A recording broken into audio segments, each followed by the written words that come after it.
Hi everyone, Stephen here, and welcome to episode number 12 of You Are Admirable. Our guest today is a World War II veteran, an orthopedic surgeon, and at the young age of 94, an award-winning author of 7 novels about to release his 8th. He's known to some as Dr. Alvin J Harris, to others as author A.J. Harris. Some people call him Al, and I know him as Grandpa. I feel extremely excited and privileged to be able to share my grandpa with the rest of the world through this interview. Let's jump right into it.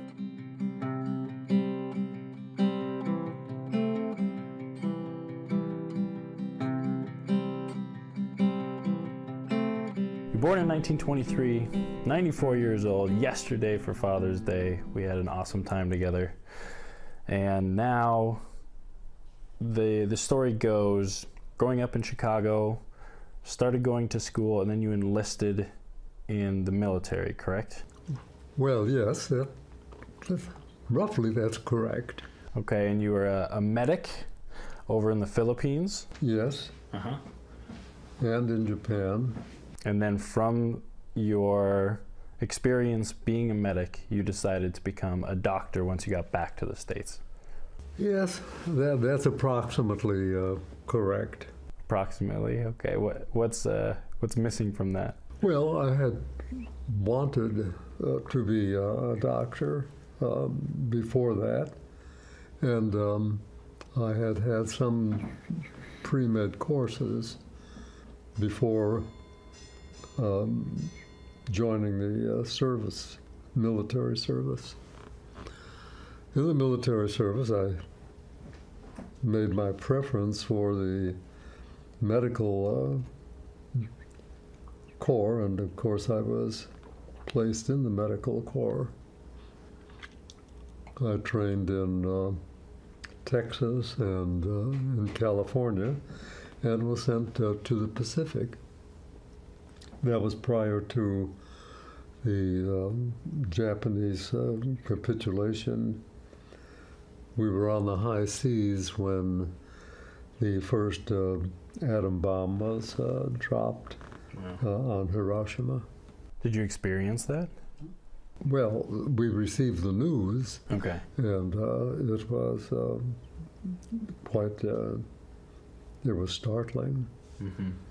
We didn't understand immediately the enormity of that bomb, but we learned soon enough. So that wasn't something that you guys were prepped for, that you knew was going to happen? Absolutely not.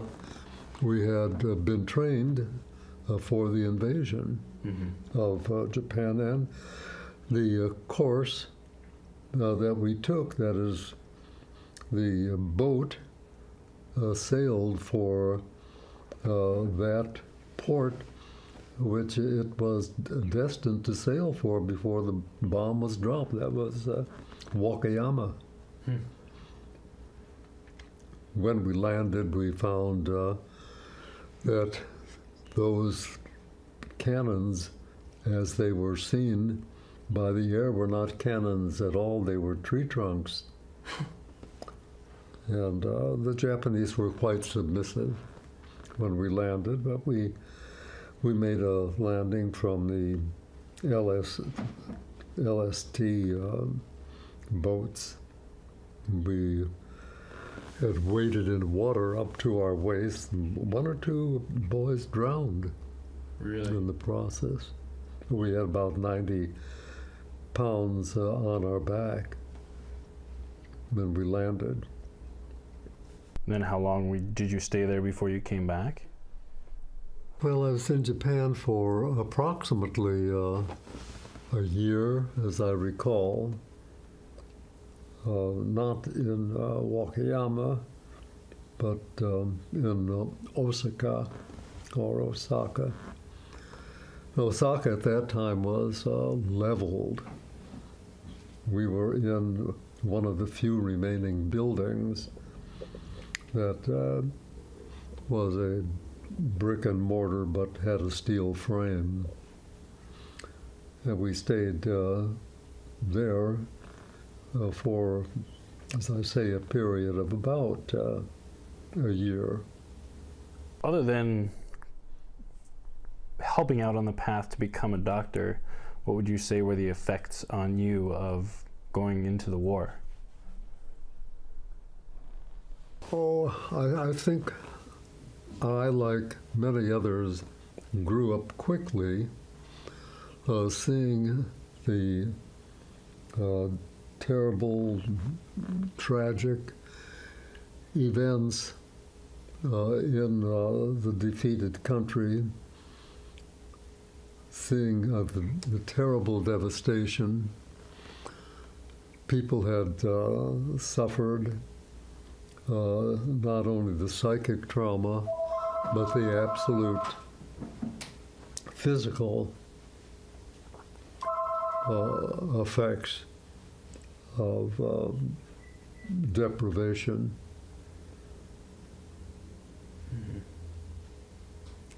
And you realize one could or should have realized how terrible war is.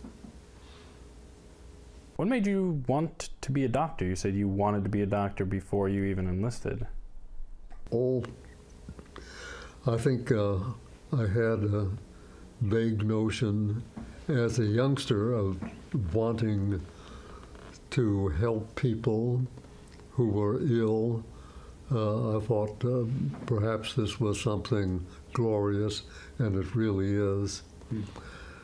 And why I had chosen orthopedics was largely because I admired those who were setting bones and helping those who were paralyzed by polio.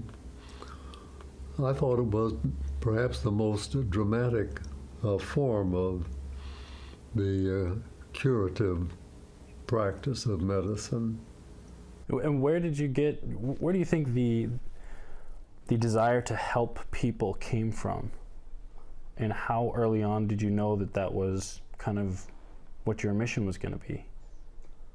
I don't know that I can put my finger on any one particular incident, time, or place, but it was something that I think I understood from a very early time on. And perhaps I heard my parents say something that would have encouraged me. I recall a doctor coming to our home and feeling good in his presence and knowing when I was sick that he was going to help me. And I thought this was something that I would like to do. How early on was that? Oh, I was quite young, and I don't recall the malady that I had. And I recall the doctor's name and his bearing, which was, I thought, quite remarkable. And he made me feel good just coming into the room and looking at me and placing his stethoscope on my chest. It was a good feeling, and I hope that, one day that I might be able to do that for others. Well, you did that for others for over 40 years, is that right? Yes, I think it's about 45 years. And you started off kind of in the school that you went to, and you were teaching people pretty soon after graduating, correct? Yes, as a resident, I had assignments in teaching nurses, incoming doctors, medical students, and visiting doctors. And this was at the Cook County Hospital in Chicago. Cook County Hospital at that time was perhaps the largest hospital in Illinois, and one of the largest west of New York. So we saw many different kinds of patients with many different types of diseases, including leprosy. So, I mean, that's how varied the illnesses, diseases were. And then after that time, you moved to the Los Angeles area, right? I had completed my residency. That was 3 years at the Cook County Hospital, and then moved to the Los Angeles area. That's correct. And why Los Angeles? Was it because you had a partner that you were working with there? Or? Well, I did have someone I worked under, but while I was in Chicago, my chief of service at that time said, "Why don't you go somewhere where you'd like to live? You'll do well no matter where you are." I was quite flattered with his assessment. He said, "Why don't you go to California?" I had some of my training there, and the people there, as well as anywhere else, will be in need of your service. He said, "Then you won't have to fight the traffic or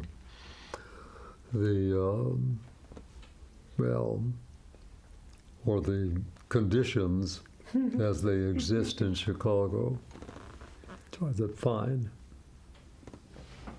And I had left Chicago when I had left California, the port, when I went overseas. And that was in January. In January of that year, it was the early 40s, and the war was still raging. I had a long, as the Army called them, gray coat. It was bitterly cold in Chicago. I landed in the Los Angeles airport, which was a relatively small airport at the time, and the wonderful heat, the wonderful warmth was so welcoming. I thought, God, I'm going to live here one day. And here you live still. And then you started your own practice. What was it like making that decision? Was it kind of a scary transition going into your own private practice from having partners and being under other doctors? That's a good question, Steve, because having had the training that I had, maybe the youth and willingness to try something new and different, all factored into the fact that I had a tremendous amount of confidence, having had the type of training that I received at the Cook County Hospital. And I had been encouraged by my chief in Chicago, and I thought, there was little to lose. And as soon as I went into practice, the number of patients started rolling in, and my practice started burgeoning. It was quite gratifying. So you are an expert to pretty much the nth degree. I mean, you're called as an expert witness many a time in the courts. Was it, I guess the question is, with that confidence, with that training, what do you think it was that really brought you to that point of being one of the, sought after experts in your field? Oh, I don't know that is an accurate depiction. Most specialists were called upon to render an opinion in a litigation case. I've made court appearances perhaps a half a dozen times a year at the most. And really it was a matter of recounting the treatment that the patient got from injuries sustained by various means. It wasn't as though I made a great many court appearances. Okay. Grandpa, what do you think was your best professional achievement? Oh, I think there were several patients who did remarkably well following surgery. One was Lorraine's aunt, one of her aunts, who had a terrible hip problem, and in order to walk, she was bent at about 80 to 90 degrees at the hip, so that when she walked, she looked at the ground or the floor in front of her. Following the hip surgery, which was a hip replacement, she stood erect, and the following day got out of bed and walked down the hospital hall. She really wasn't supposed to. But that gave me a feeling of great achievement. The other had to do with young people who had deformities, skeletal deformities. For instance, a young woman, I think she was about, a young violinist, about 17 years of age, and she had a marked bow leg deformity. And she could not wear a short dress when she performed. And she said she was too young to wear a gown.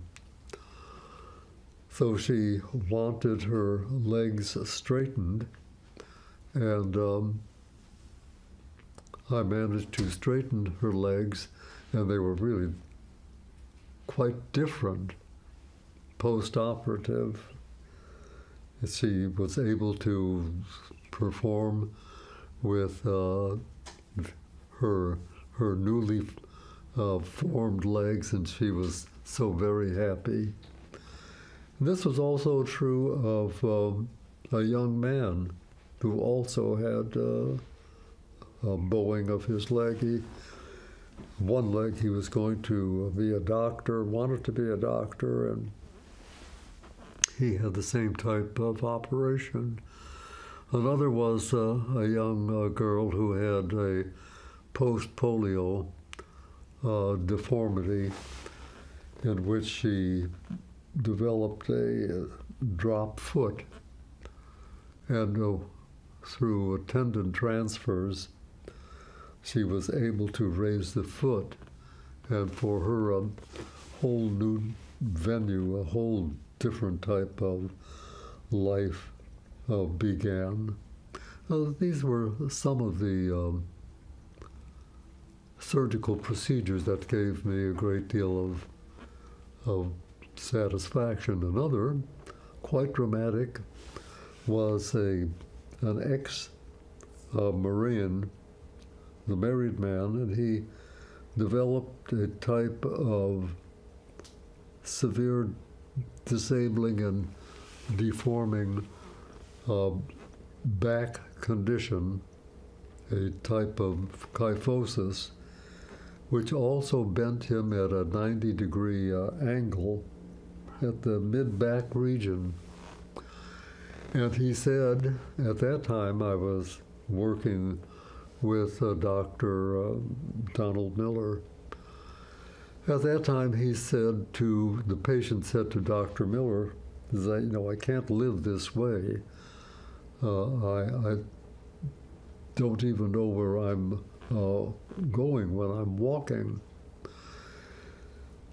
In order to straighten him, we had to take a wedge out of one of the vertebrae, out of his spine, and wedge it so that we could bring his back straight.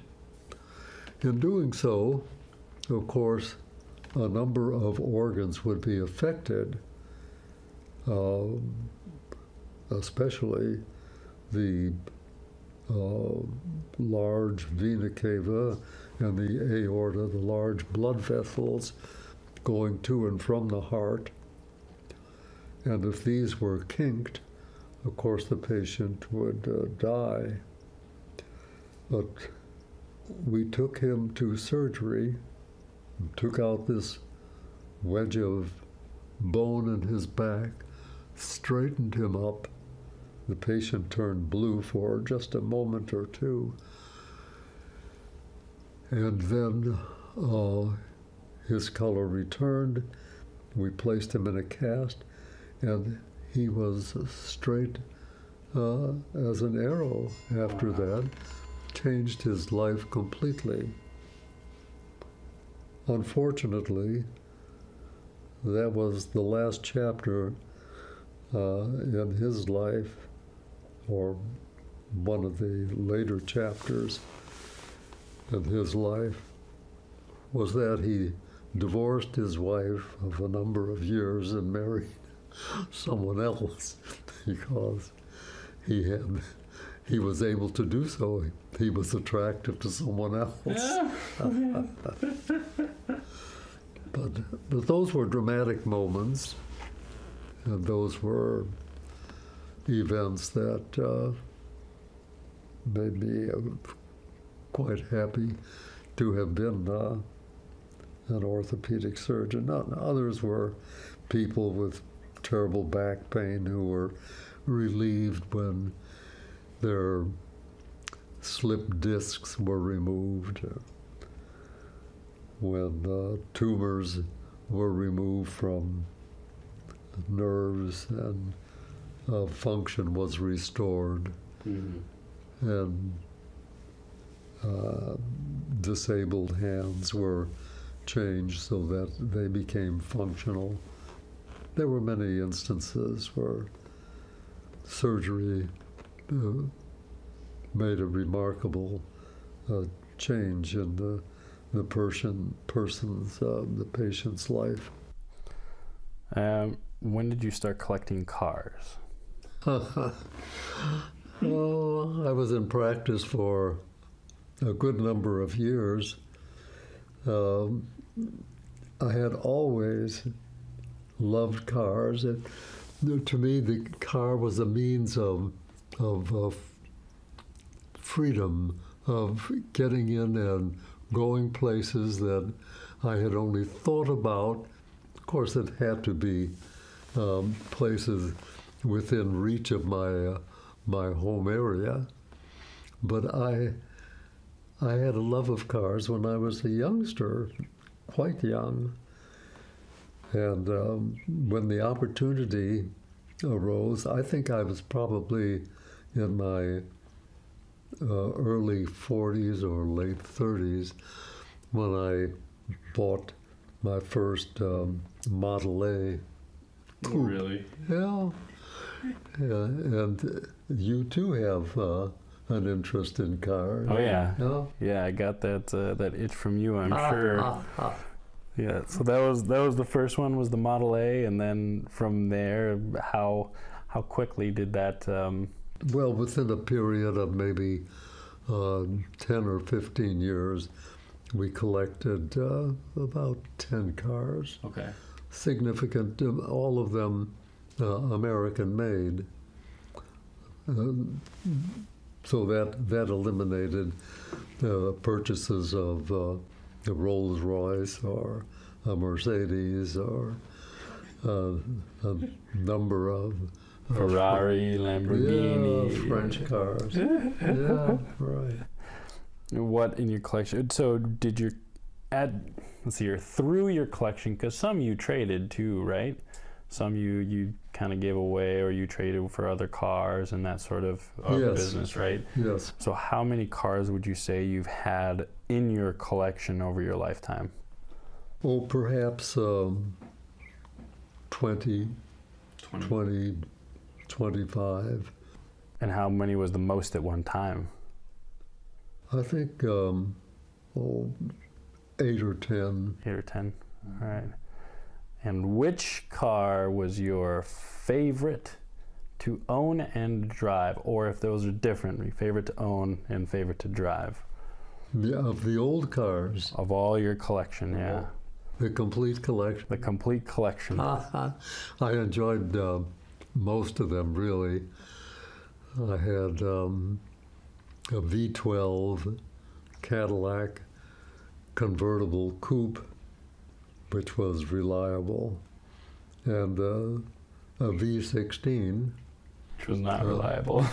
It was less reliable, but it was a monstrous car and well made, well designed.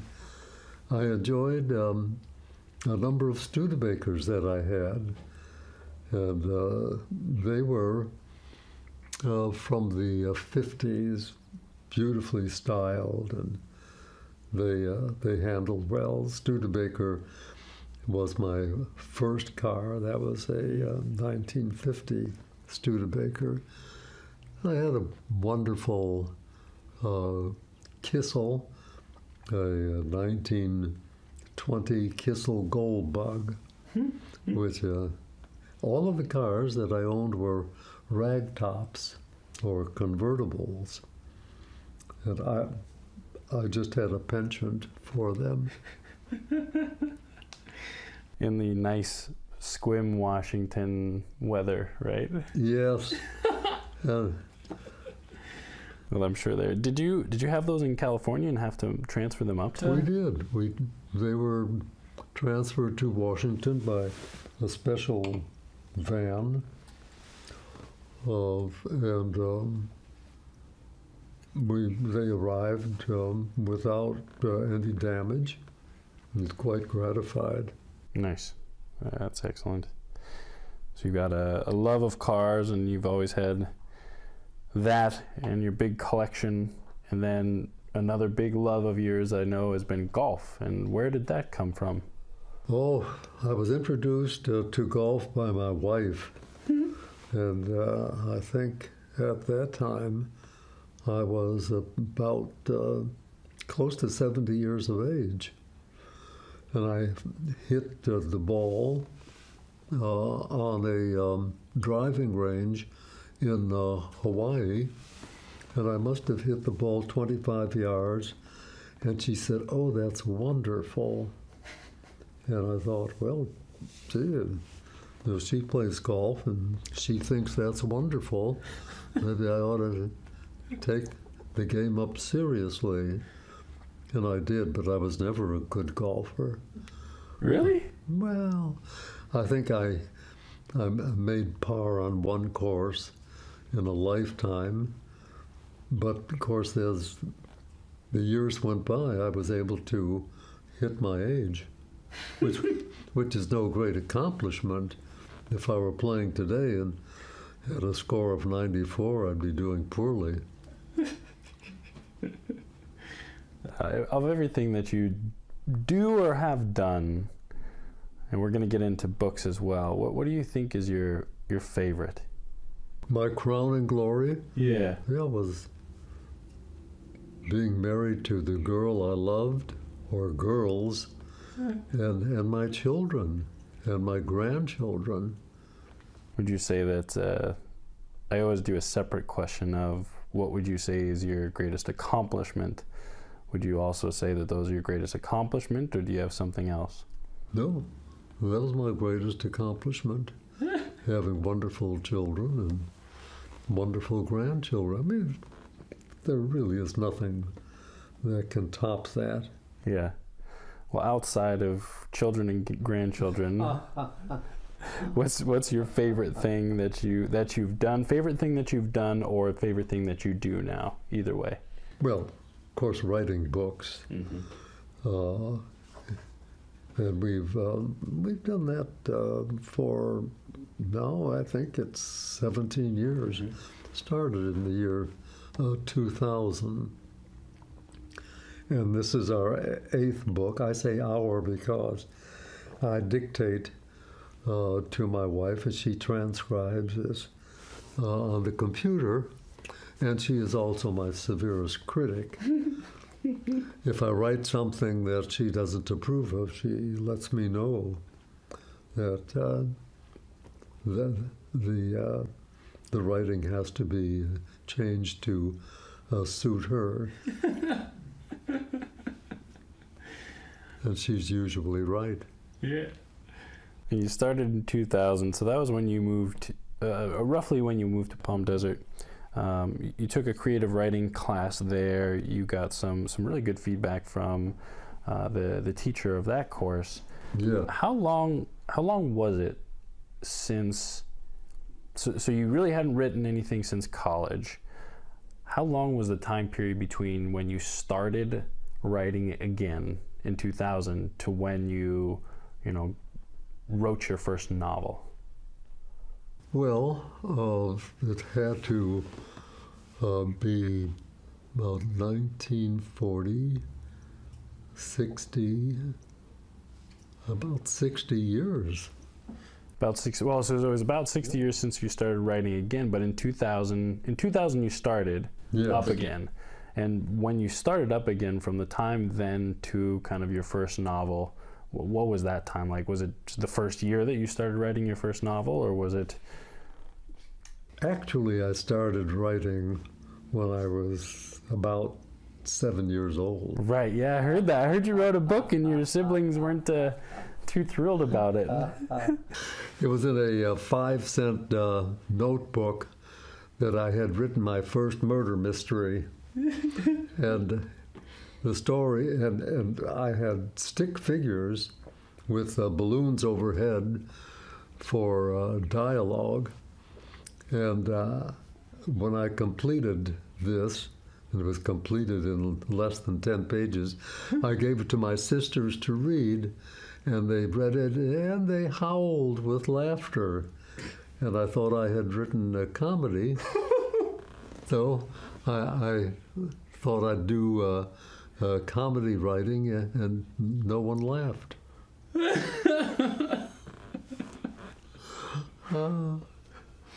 So that in 2000,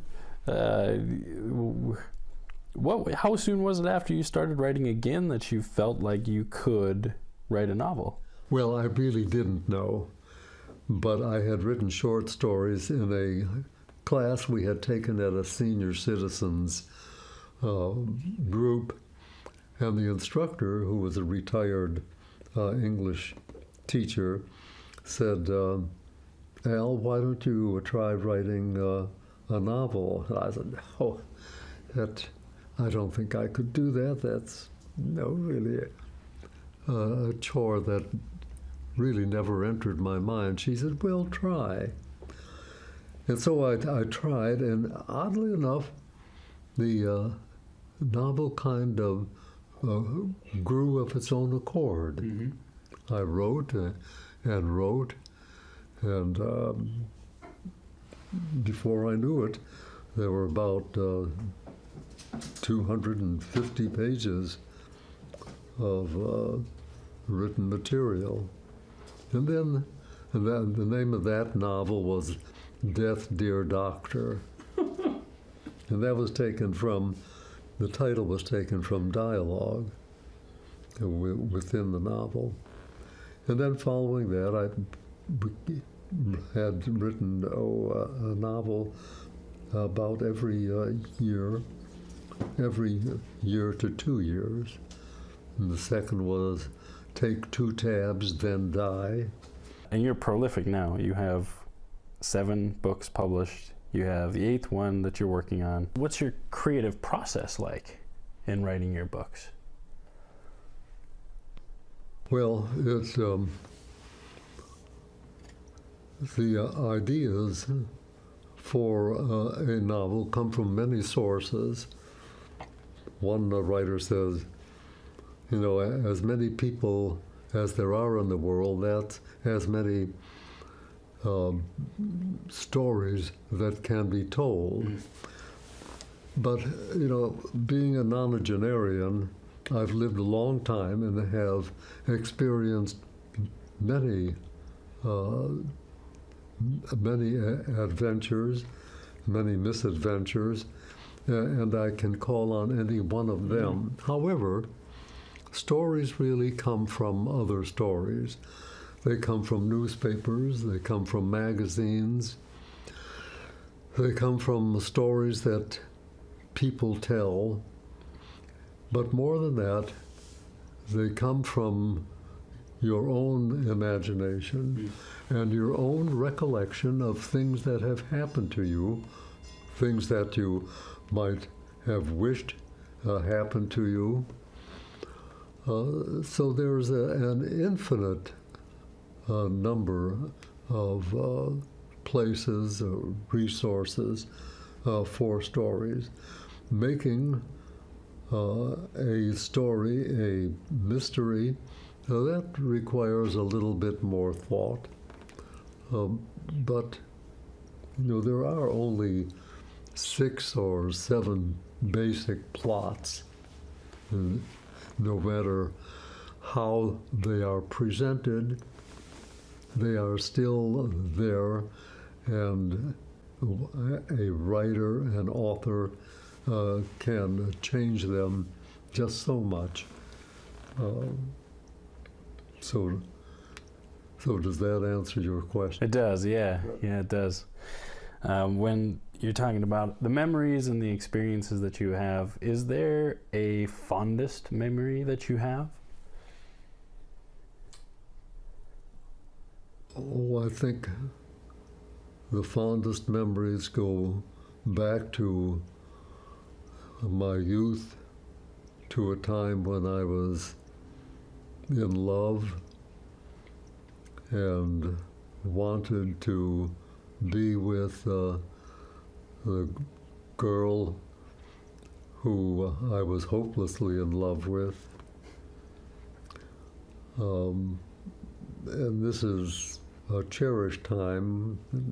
Perhaps most young men could recall that time, and for that matter, most young women. Yeah. And then, having lost my first love, I found another, and I've been very fortunate. I've been blessed. What would you say, if you could change anything about yourself or the world, what would it be? Oh, I've thought about that, Steve. What would I do differently? I really don't know.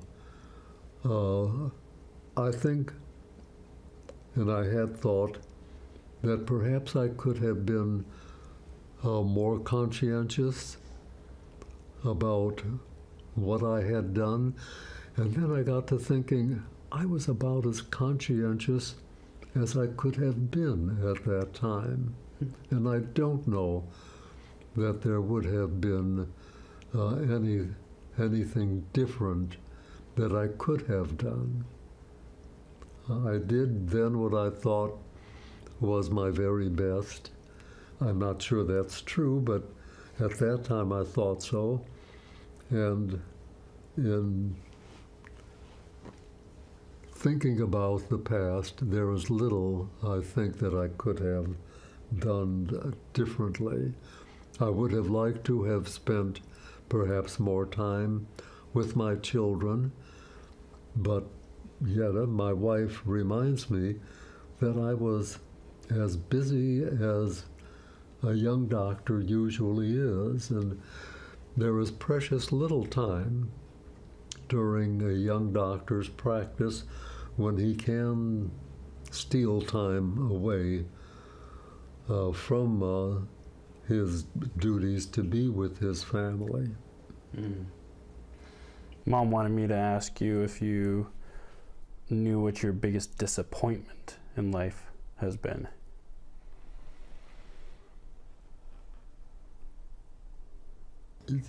Generally speaking, I feel that I have been so very fortunate, and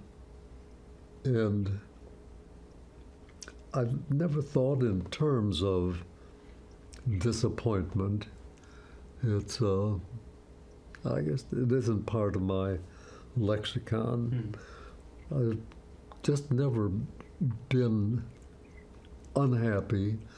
Any unhappiness I've had has been transient, has been fleeting, and I can't even recall an incident. I think that I was unhappy when I had received one or two grades that might have been better in some of my pre-medical subjects. But as I said, I did the very best I could at that time. Yeah. I've found in a lot of different scenarios where failure or perceived failure, something that goes maybe not as expected, ends up leading to some really great things. And the question to you would be, what do you think has been a big failure in your life, and what have been the results from it? I think that's a profound question, Steve. And I don't know that I can pinpoint anything that has been a profound failure. I think that, as I said before, I have been exceedingly lucky. Would I have changed something in the past if I had the wherewithal? I don't know what it would be. I did my very best, and I have no regrets about that. What do you admire most about yourself, and what do you admire least about yourself? Admire most? Mm-hmm. I don't think of myself in terms of admiration. I'm fortunate to have been given a good body that was a force of nature.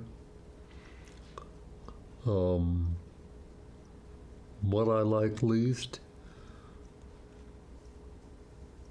I'm not quite sure. I've never dwelt upon any subject matter of that kind. Huh. Do you think there's been something maybe that was pointed out to you during your life that you wanted to improve upon, some way you interact with people, or something that has been in the back of your mind as far as being aware of it? No, I think when I was a youngster, I would have enjoyed being more athletic, and I was never terribly athletic, although I engaged in competitive sports such as baseball, and my trial run at football occurred when I was quite young, and I struck a youngster in the head, and he lost consciousness for a few seconds, and I decided then and there that I would never play again, and I never did. My golf game was nothing to brag about, and my baseball days with the youngsters in the neighborhood were less than exemplary. I was called a home run king, and I think I'd get one home run out of 10 times at bat, which is hardly a record for a wonderful baseball player. I think that's pretty impressive, though. 10% home run, yeah. That's awesome. That was Sandlot ball. Yeah, yeah. Who'd you say, other than your parents and your significant others, has been the biggest influence on your life? I think my mentors in medicine, those who taught me, those who influenced me, to them I shall always owe a debt of gratitude. The doctors who I knew, who guided me, will always remain in my memory as good people. Was there anybody in particular who had a profound effect on your life, other than your parents and your significant other? There were one or two doctors. My own brother, for instance, who had perhaps the most profound effect. He was 11 years my senior, and he had established a way of living that was, for me, something that I wanted to emulate. He was the first in our family to have a university education. He entered upon a most dangerous mission in his life. He was with the OSS, the precursor to the CIA, and he put his life on the line during the war in North Africa, helped to lay the foundation for the invasion of the Allies into Africa. So he was one I admired, and as I entered into adulthood and later adulthood, we became good friends. I certainly respected him, and I was fortunate he respected me for what I did. I've written a book about him. Farewell, My Country, yeah. Farewell, My Country. What book has been your favorite to write so far? I've enjoyed every book I've written. Nice. And I think it's not unusual for a writer or an author to enjoy the latest book he or she has written. I think one reason for me is that the writing has taken on a better polish. It is, I think it is more interesting. It's a book that I've enjoyed reading, and I think that's probably the ultimate test for any writer. Is this a book you'd like to read? And this one truly is. Is it weird, like, writing and then having it done and not knowing like what's going to happen with it, or do you? How important is it to you to have a book be, successful as far as how many copies are sold, or is that important to you? Well, I would be misleading you if I said it's not important, because an author likes to see his books accepted by the public. But there are more books written with limited publishing numbers than there are books written that are sold in the millions. And much of how successful a book is depends upon the publisher and what the publisher is willing to put forth in the way of advertising. And to the independent author, these advantages are not available. So he or she has to rely on friends or word of mouth to sell them, to have the books sold in large numbers. Mm-hmm. There's something about you that most people don't know, Grandpa? If there is, I don't know what it is. In this small community, there are hardly any secrets. What about most of your family? Is there something about you that most of your family doesn't know? Once again, I'm at a loss to know what that might be. The fact that I love chocolate and can't eat it. That's a good one, yeah. That's perfect. But other than that, I don't know. Nice. Are you ready, Grandpa, for your final question? Fire away. All right. Who's somebody who's a part of your life who you admire? What do you admire about them? And what's one or two questions that you would ask them? Well, my closest and dearest friend is my wife, Yetta. We've been married for 30 years now. She came into my life shortly after I lost my first wife to the ravages of Alzheimer's disease. And shortly after she lost her husband to heart failure. So we've been blessed. We've been able to understand our losses and appreciate our relationship. Mm-hmm.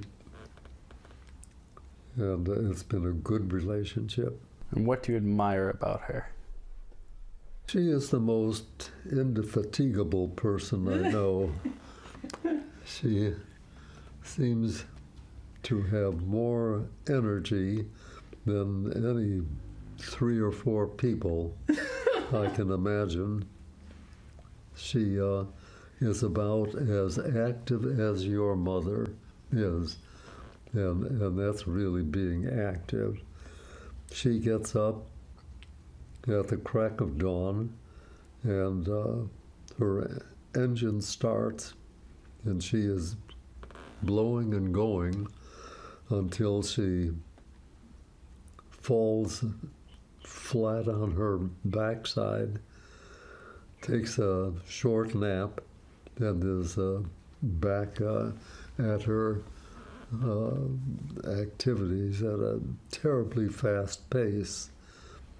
She's the one who has encouraged me to write. She is the one who puts these books on, she gets them ready, really, for the printer. And she's done everything that a good friend and partner can and will do. Mm-hmm. And she's a terrific cook. Yeah. What 1 or 2 questions would you ask her? What's for dinner? Yeah. So usually I screwed that up a bit. Usually I ask, who's somebody who's a part of your life other than your parents or your significant other who you admire? What do you admire about them? And what's 1 or 2 questions that you would ask them? Well, the one person other than my wife now would be your mother, who I think is quite remarkable. Not that your father isn't, but your mother, who was a cancer survivor and who was extremely bright. She was always bright. She was the valedictorian in her class, in her high school class. And I admire her for what she has done and what she is doing now, mentoring and looking after those victims of cancer who are seeking treatment. She has given herself to doing battle with legislative bodies in your state, trying to get certain bills passed to make life easier for those in need. Well, she's a remarkable young woman. You may not think of her as a young woman, but of course, she'll always be my little girl. You're right. And what 1 or 2 questions would you ask her if you got the chance to interview her? If she wouldn't like to settle down. Yeah, if she wouldn't like to get away from all of this. But I know what her answer would be. Yeah. I mean, this is her destiny. This is what she will do. Yeah. This is how she manages her life of giving. Nice. Well, Grandpa, I would like to thank you for taking this time to be with me today and answer these questions, be interviewed. Steve, it's been a pleasure. Always loved you, always will. You and your brother. Love you too. Love you too. Thank Thank you. you for all the support over the years. It's been really great. So, It's been wonderful.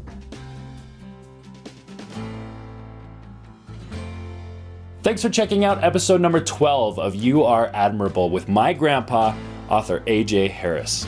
You can find all of his books on Amazon and even in ebook format, and you can also find them at Chaucer's in Santa Barbara and the Tecolote Bookshop in Montecito, California.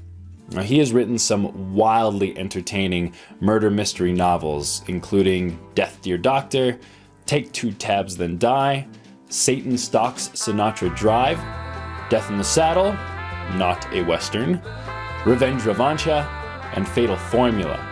He's also written a historical novel about the incredible life of his brother being in the OSS and then being falsely accused of treason during the state of political paranoia that followed World War II in the United States.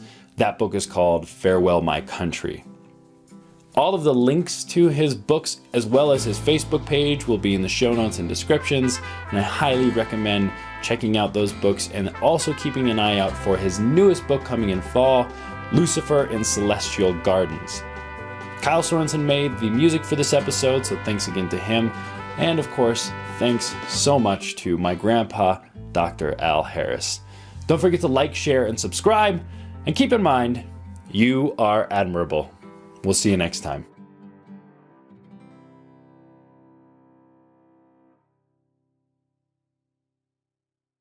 And what are you expecting out of this interview?